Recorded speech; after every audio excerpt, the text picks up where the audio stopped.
Hey! Welcome to the Valentine's Day special. I can explain. If there's anything I hate more than not being the center of attention, it's happy couples. And I know you do too, because you're watching this video rather than hanging out with a partner you don't have. The way that this video is structured is that I will compare a Yaoi series with a Yuri of similar or equal levels of debauchery, and we will gradually move further down the rabbit hole until we get to the borderline illegal. I will then utilize the rights I got in 1919 and give my opinion on which of the two I like more. After that, I will tally up the score at the end of the video and answer the age-old question of which is better, homosexual men in denial or homosexual women in denial. Seems simple enough, right? Then let's begin.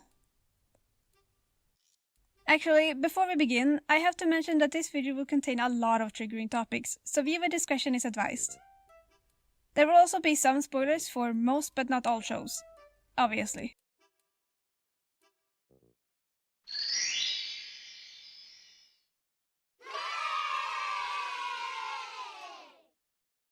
I'm putting this at the very top because it's not actually listed as a yaoi anywhere. It just happens to be yaoi shaped. I know some guy watched this and just never picked up on the gay innuendos. That guy being me. The hamsters were more important, okay?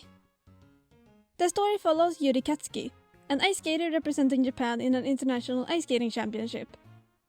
His journey starts when he is coached back into the hobby after a long period of depression by Russia's biggest ice skating star, Viktor Nikiforov, who also happens to be Yuri's role model. Even if you don't like the story itself, you can't deny that the animation is stunning. It takes a lot of skill to be able to animate spinning animations as accurately as Yuri on Ice does. I definitely can't. And that really is its main selling point, aside from the yaoi of course. Opinion-wise, I liked it a lot. I enjoyed the characters and the inclusion of countries we barely see in media. I wasn't expecting a show about ice skating to be as interesting as it was, and it ended up sparking my own interest in the sport and subsequently my love for ballet. It feels only fair to compare a totally not a yaoi with a totally not a yuri. I mean, there just happens to be a lot of lesbians in this one. This story follows an all-female game developing studio, and that's about it. It's more centered around the slice of life aspects of the company in a similar way to K-On! While I did finish it, this is the anime that made me realize that slice of life really wasn't my cup of tea. This is an easy win for Yuri on Ice. I was just so thoroughly disappointed by New Game. I guess that's on me for not properly checking the tags, but I really thought it would have more attention on the game making rather than the office slice of life. I don't have much more to say that I haven't already, so let's move on to round 2.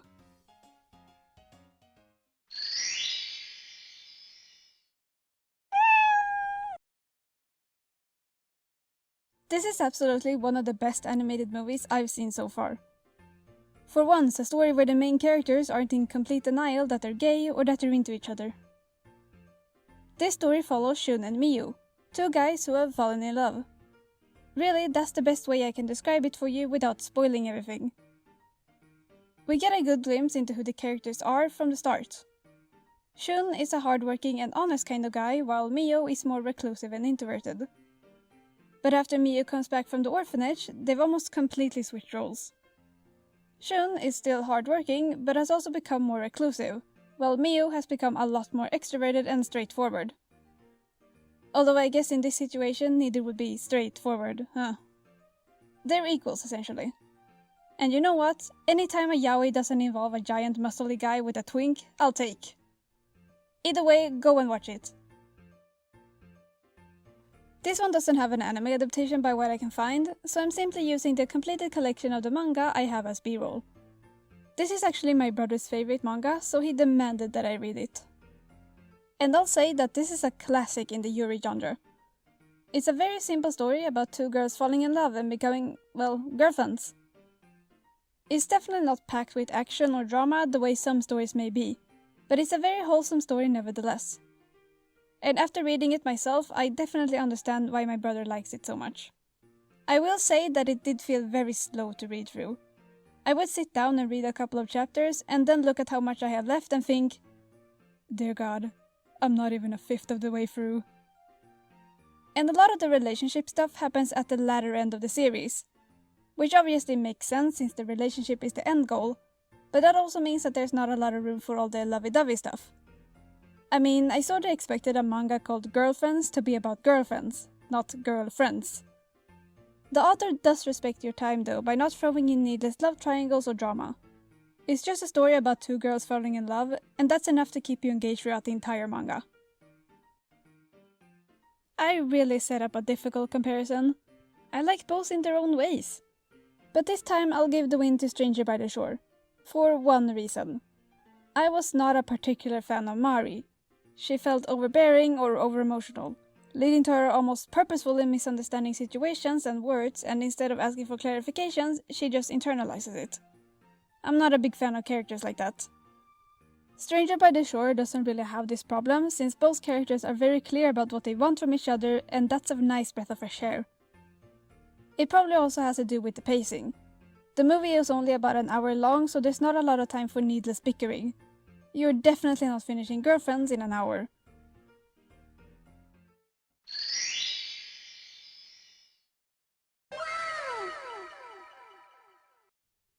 So imagine if a strong-looking guy with dark hair met a naive twink with bright hair. I bet you guys can't guess what happens next. We follow Ritsuka, who, after being pestered long enough, decides to teach his schoolmate Mafuyu how to play the guitar he's always carrying around school. And I was completely on Ritsuka's side at first. Why are you walking around with a guitar but not even know what it does? And instead of trying to look it up, you pester the first person that talks to you to teach you. I would be annoyed too if someone started begging me to teach them the ukulele because I showed them where to put their fingers on A minor once.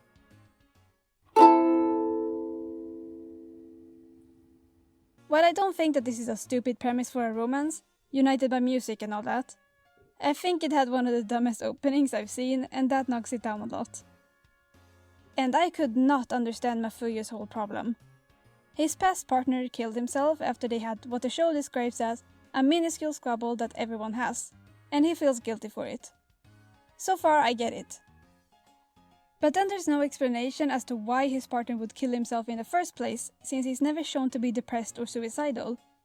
And one of Mafuyu's old friends talks to him about wanting to be forgiven for not saying anything. Not saying anything about what? The fact that they're dating? Who would you say that to? That's none of your business. Maybe they go into more details in the movie, but I'm not watching that. I will say that the song this whole story builds up to is really good, so if anything, I guess there's a pretty good emotional payoff. This was my first more official introduction into Yuri. I mean, I'd seen Yuri before, but it just didn't register to me that two women could be in love. Okay, I realize how bad that sounds now. I never actually watched the anime until this video, since, you know, if I wanted to, I could just pull out the manga from my bookshelf. The story follows Hime Shiraki, the most popular and well-liked person in school, maybe even the country. But this is merely a facade she keeps up to one day score a rich man she can marry. She's a gold digger, and we love that for her.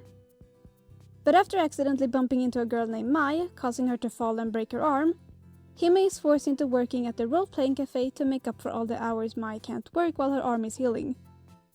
Now, what kind of role-playing cafe is this exactly? Well, all the servers are pretending that they go to an all-girls private school and interact with each other as if it was a school setting, while pretending that the cafe aspects are just an elaborate fundraising for the school. And this school plays heavily into an old European tradition called Schwester, meaning sister in German, where an upper and underclassmen exchange rosaries with each other and enter a sisterly bond. Very sapphic, I know. One of Hime's new co-workers happens to be Mitsuki Ayunakuji, a childhood best friend whom she's since grown apart from. Mitsuki has a lot of pent-up resentment towards Hime due to feeling abandoned, but Hime doesn't even seem to recognize her. She should be careful though, as Mitsuki knows her kindness is just an act. Hopefully, I don't have to explain the obviously sapphic nature of dedicating your life to another woman in the guise of sisterhood. I couldn't really find a lot of information about this concept, but it was in fact something that occurred back in the days before the wars in many parts of Europe. I'll leave a link to an article about it in the description if I remember to. Perhaps I'm a bit biased since I've been following Yaoi vs. My Job since the beginning, but I'm giving them the win. The whole idea of the setting being a role-playing cafe is really unique while not feeling like the plot is isolated into one place. Because frankly, that's the point, it's in the name. I also like that this is not a story that relies on the main characters to keep the story in a perpetual loop of will they, won't they. By the time that the main conflict has been resolved, the story has already set up other relationships that we naturally transition towards. I know this is something that has upset some fans, but I thank the author for not dragging a relationship for longer than it should. You just can't please the Yuri Yoshis either way, so write what you want. Given is just really basic. Like we've seen this premise before. A lot. The main couple we're supposed to root for is very bland and they don't have any interest other than what's central to the plot. Ritsuka does also have an interest in basketball, but we see him play that less than One Punch Man Season 3 has frames. Instead, he only ever plays the guitar and Mafuyu has a traumatic past relating to music. I cared more about their bandmates than I cared for them. Also, can everyone stop overreacting to Mafuyu's voice? I get that he's a great singer, but you guys are acting like he could cure cancer with it.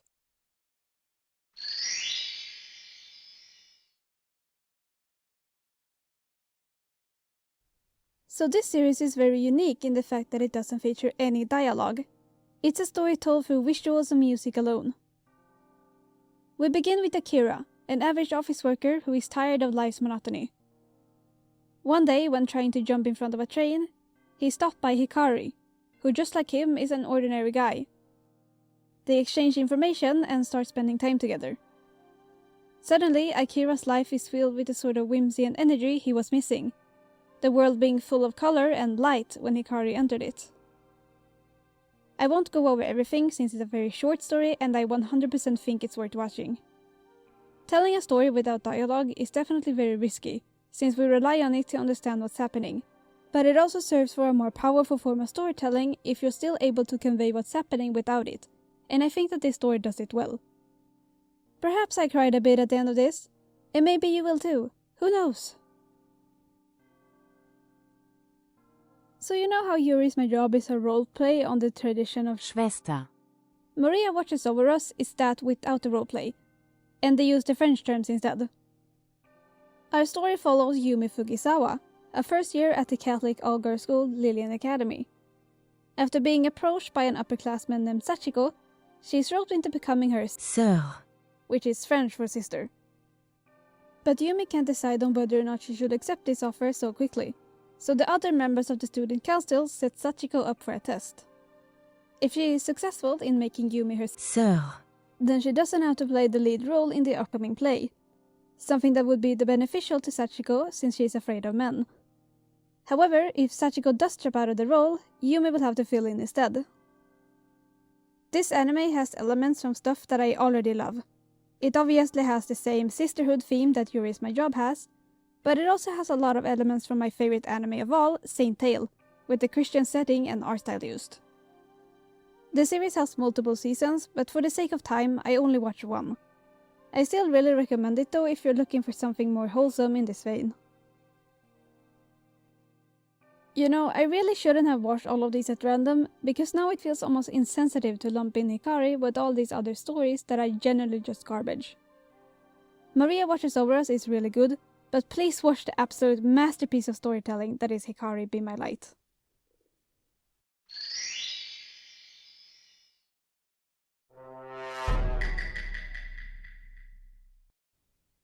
This is admittedly a bit of a guilty pleasure anime. I've seen it twice. Once by myself and once with my best friend. I have also recommended it to another friend of mine who ended up really liking it.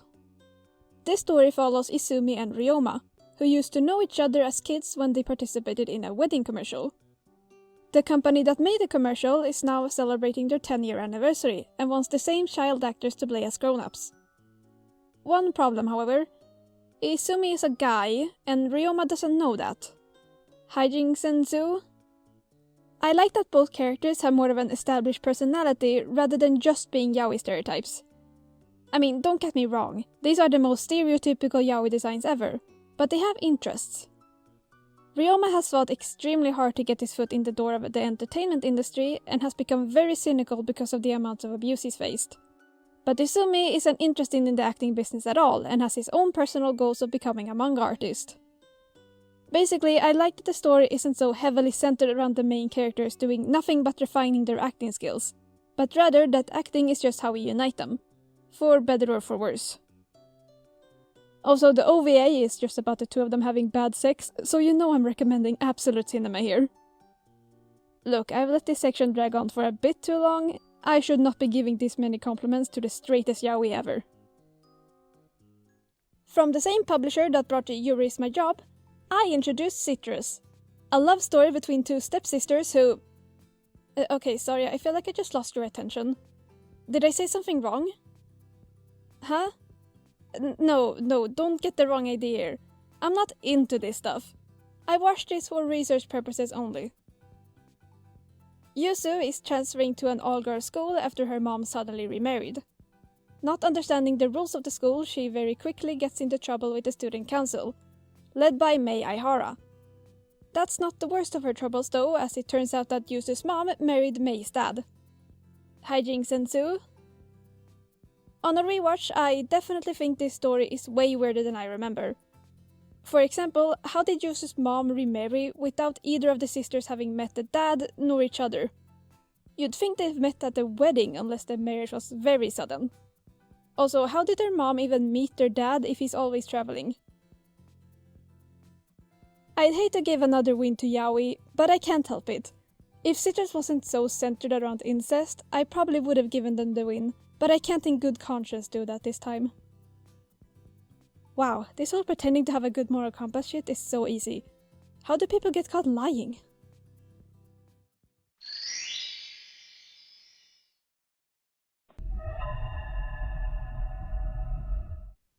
Now this is definitely more my style. Murder mysteries with some supernatural elements to go? Hell yeah! Mikado Kiyasuke is, for the most part, a normal guy. Except for the fact that he can see dead people. He is suddenly approached by Detective Hiyakawa, who happens to be looking for someone just like Mikado. By combining their senses, they're able to perform exorcisms on ghosts using Mikado's sight and Hayakawa's punches. And how do they combine senses, you might ask? Well, we're on round 6, so I feel like you can take a wild guess. Like I mentioned before, this is definitely a setting that's more up my alley. If I find a show that advertises itself as a mystery, I am binging it that night. Unless the show rhymes with Tanger Sings, in which case I'll finish it one day, okay? I was flip-flopping on where to put this, but I guess it's better to get it out of the way. In a world where comets crashing into Earth has made all the bears sentient, humanity had to close itself in to avoid being eaten by them.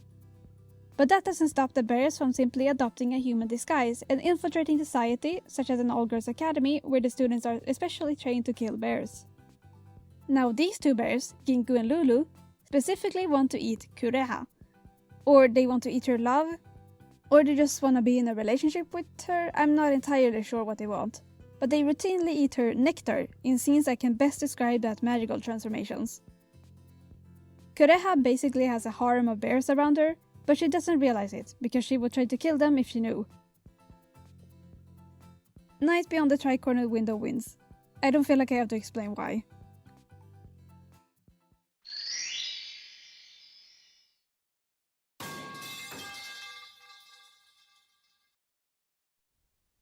I went to hell and back trying to find the website that had uploaded this show.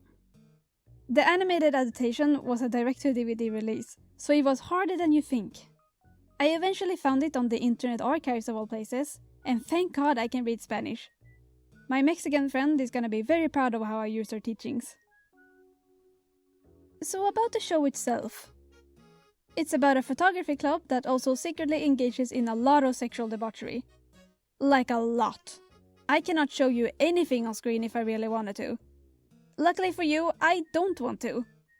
Probably because it will cost YouTube to take care of my channel the same way the government took care of Jeffrey Epstein. I think the story is more so building up around the guy our main character has a crush on. Basically, he always feels bested by his cousin, so when he finds out his cousin has a crush on the main character, he thinks, So, my cousin wants to fuck this guy. But if I take his virginity first, that means my cousin can't. Which means I'll finally win. Yes, I'll show him. I'll show everyone just how good I am.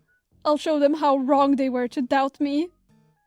I read one review that said that this show was unafraid to tackle topics of abuse and suicide, but I think they were satirical because this is the most unserious thing I watched. We go from one scene where a guy is getting his fucking back blown out, to walking in on a guy trying to kill himself, to that guy being tied up in fetish gear. I really wish I made that up. But you might know it more for the ending song that became a bit of a meme a few years back. This is 50 minutes of my life I'll never get back. I even took off my glasses so I couldn't see anything. But that made it worse, cause now all I heard was the squelching noises. So I took off my headphones too. And then I left my computer. The only saving grace of this show is that I at least think the voice actors had fun, cause their acting is so ridiculously over the top. You know those bronies that have a fetish for ponies turning into objects? No? Well, they would love this anime. So Mamoru is kidnapped and sent off to a remote island, where she meets Mirei, who is in the same boat as her. Turns out that this island hosts a school where abnormal girls like Mamoru and Mirei go to. But what makes them so abnormal? Well, with enough sexual arousal, Mamoru can turn into a giant sword. And just as luck has it, Mirei is the perfect match to wield her. Did I mention that this is an ecchi? And then something battle royale. Look, I don't want to talk about it, okay? I regret watching more than 5 minutes. Also, they have Hatsune Miku in this show. I hate both of these. But you know what? Yarichin Bay Club was way more watchable. Mostly because the characters don't look like 12-year-olds. Like I said before, I don't really look at the tags of a show I'm about to watch. So I had Valkyrie Drive Mermaid on my watch list for a while, thinking it was just gonna be some battle royale lesbianism with eroticism on par with Night Beyond the Tri-Cornered Window.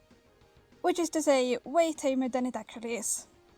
But then I watched the first episode and asked myself how people like Noxtaku can watch this sort of stuff and not feel sick. And it wasn't the case like Goblin Slayer, where the first episode is absolutely grotesque, but the rest of the show is just a basic fantasy dungeon RPG or whatever. No. What you get in episode 1 is what you're getting all throughout. By episode 3, I actually had to drop it and move on. I felt like I was playing Five Nights at Freddy's trying to keep the ghosts of my ancestors from seeing what I was watching. I could actively feel the dishonor on my family name crawling on my back.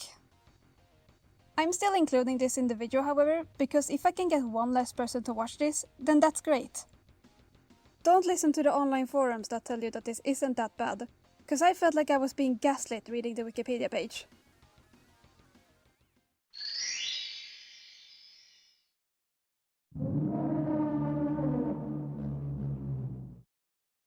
That's right, we made it to the bottom of the barrel.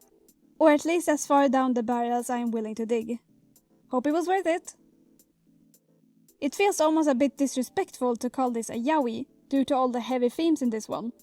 But considering just how much people romanticize the relationship between the main characters, it felt strangely fitting. Our story follows Yunbam, a boy with an obsessive crush on his upperclassman, Oh Sang-woo. After trying to break into Sang-woo's home, Yunbam is mercilessly attacked and held hostage, by Sang-woo himself. It turns out that Sang-woo is a real psychopath, and Yunbam is the perfect victim because of how obsessed he is with him. His legs are broken and he's forced to act out a submissive role for Sang-woo to keep the peace, such as cooking and cleaning. You know, things a mom would do. Trust me, my summary of the story would never give enough context to just how depraved it is. It is a pretty well-written story with a fantastic plot twist. If I'm reading something that has more content warnings than a true crime YouTube video, it better make me gag. And goddamn did it make me gag. So imagine killing stalking, but we switch the roles. This manga follows Kurumi Yoshizawa, the student council president who, under a lot of stress and high expectations from her peers, is trying not to buckle under the pressure. She's tasked with checking in on a classmate that rarely comes to school, Naoi. But this girl is not as innocent as Kurumi tries to be. When she's almost caught shoplifting by Nao, she's teased and blackmailed by her into letting her do whatever she wants to Kurumi, or else she'll upload the video she took and ruin Kurumi's life.